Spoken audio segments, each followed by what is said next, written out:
இப்படி எந்த இடத்துல தோக்கமோ அந்த இடத்துல எதை கொண்டு வந்து எதை கூட ஜாயின் பண்ண பாருங்க.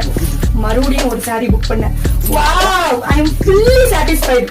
அதே அம்பானி வீட்டு கல்யாணத்துல ஜோதிகா ரெப்ளிகா சாரி செம்ம சூப்பரா வந்திருந்தது. நல்ல ஒரு பிளைன் பேபி பிங்க்ல ஒரு செம்மையா இது மேல் பக்கம் சின்னதா ஒரு கான்டாக்ட் ஒரு சின்ன பாரு. அதாவது பார்டர்லாம் தனியா வராது, அதுலயே டார்க் ஷேட் வரும். கீழே பண்ணி தெரியும் பாரு. நல்ல சேம் டு சேம் ஒரு 95% மேட்சிங். என்னன்னா அது அந்த கரெக்டாக வந்து வில்லன் ஃபுல்லி காஞ்சிபுரம் சாரி. அதனால நல்லா ஃப்ளீட் எடுத்து எல்லாம் வரும். இது மாதிரி டிஷ்யூனால நம்ம எடுத்து இது பண்ணோம்னா நல்லாவே வரும். I very happy. அந்த மாதிரி அப்புறம் இது பல்லு போர்ஷன் டார்க்கா கொடுத்துருப்பாங்க. பிளவுஸ் அதுலயே டார்க் ஷேடு செம்ம சூப்பருங்க.